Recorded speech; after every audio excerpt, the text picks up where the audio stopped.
I'm Korey Hernandez from Atlanta, Georgia. I don't know, just seventh year defensive back here at Eastern Michigan. Could you imagine 7 years you've been here after transferring in? Oh, nah. If you would have asked me in high school, I was doing 3 years and I was going to the league. For me to be here for 7 years, it's a blessing. Because, people don't get to play as long as I do. And a lot of people would like to play, longer. And I mean, I just feel unique. I'm one of them unique guys that got the opportunity to do this. Eastern's become home for you. You've been here so long. What was it that drew you to this place? I'll say the first thing was Coach Creighton.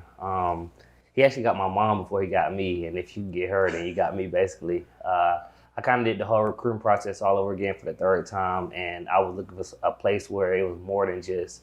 I mean, it was really just a family atmosphere, and he kind of showed that you go to so many schools, and what really happens is it becomes a business, and then it's football. And I don't feel like that was the case here, and it's not the case here.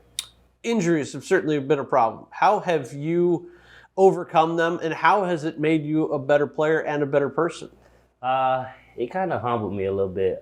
Before I got here, I never really had any injuries, so I was one of them guys that I was like, it could never happen to me and stuff like that. And for it to happen to me, especially something as serious as an ACL, it showed like, everybody is, at the same level.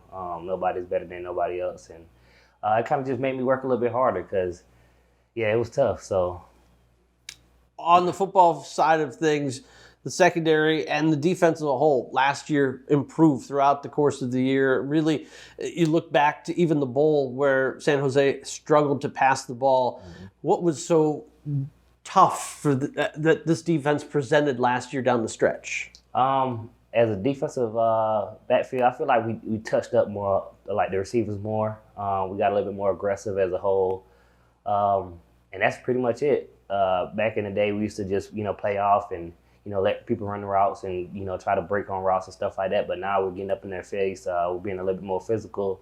And that's something that a lot of, what we had, that's what fits us. And I just think that we kind of just, took it, because it was like a weak thing that we installed and we ran with it.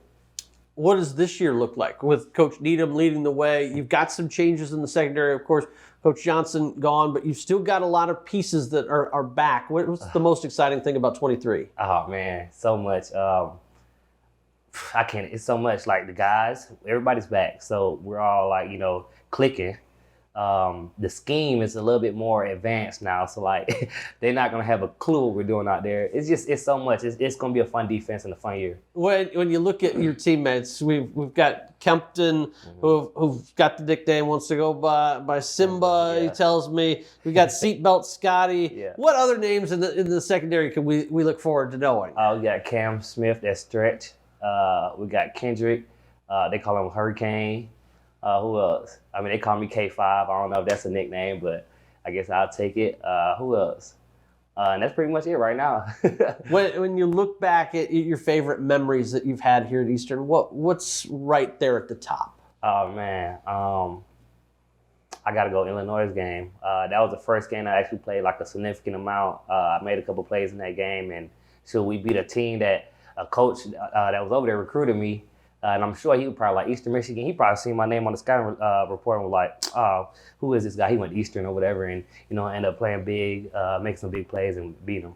When you have the opportunity to put that bowl rig on this year, thinking back to when you started, that the bowl wins and all that were still kind of new and foreign to this team. Did that feeling feel like? It felt good. That was my first one. So it was a different feeling. It felt like it took me back to my high school days when I won a state championship. But yeah, it wasn't enough though. I still, want that MAC championship ring. When you envision standing at Ford Field and hoisting a trophy, what goes through your head? I just see the crowd, green everywhere. And I feel my body getting chills. I feel my body getting chills right now just thinking about it. And just joy, knowing that we worked so hard and shoot, it's 7 years. I mean, you can't put in as much work as 7 years worth of work, so. Away from football, what does Korey like to do? What are you passionate about? What am I passionate about? I mean, I'm kind of all over the place. I'm an open-minded guy. I do a little bit of everything. I mean, I play video games. If somebody said let's go fishing, I'll go fishing. I like to explore. I really didn't do much growing up but play football and play sports. And when I got to college, I was seeing like it was so much more than just, going home, playing sports, going to school. And I just wanted to get out and do other things, man. I got so many like dreams. I want to fly an airplane. I want to do all types of different things, just enjoy life. Kind of airplane? Shoot, it don't even matter. We're talking a propeller plane? We're talking a jet? What are we thinking here? If they let me get a jet, I'll take a jet.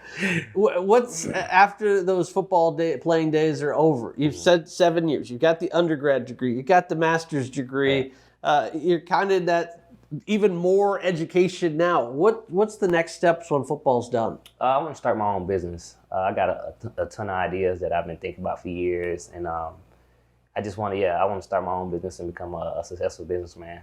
What kind of business line are we thinking here? I'm all over the place, all from the new NIL stuff to getting a business started in that area to selling CMOS and stuff like that. My family's from Trinidad, and CMOS is one of the most potent things they grow over there, and a lot of people, it's very useful here. And shoot, it's like $75 here, and you get a case of that for like $50. So I wanted to start like a smoothie, like CMOS thing. I got all type of ideas. We could sit here for hours talking about ideas that run through my head. Trinidad. How did the family get over here from Trinidad? So my dad explored it first. When you're from foreign countries, you hear about the great United States, and everybody want to see what it's like. And my dad ended up coming over here and moving to Atlanta. And that's probably one of the worst things he could ever do. He moved to Atlanta. He's seen a whole different life, and then he brought the rest of my family over, and now we're here. How many times have you been back? So when I was younger, I used to go like every now and then. So I probably went like 3 times when I was younger, but I can't really remember it much. But I went back once when I was 19. I think when I was 19. So the year before I went to JUCO, I went back. And that was like a whole new world for me because I had vivid memories and pictures and videos from a long time ago. And then I went, like everything was smaller. Like I felt like a giant. Is there much football in Trinidad? Soccer. Okay, so it's all more soccer, no real American football. So maybe reintroducing that to the people of Trinidad could be on that businessman proposal, right? Oh yeah, most definitely. Awesome. I actually had that idea because Terry went to Africa to do some football stuff. And I'm like, man, I know it's kids in the Trinidad that would love to do it too. So, it's a great idea.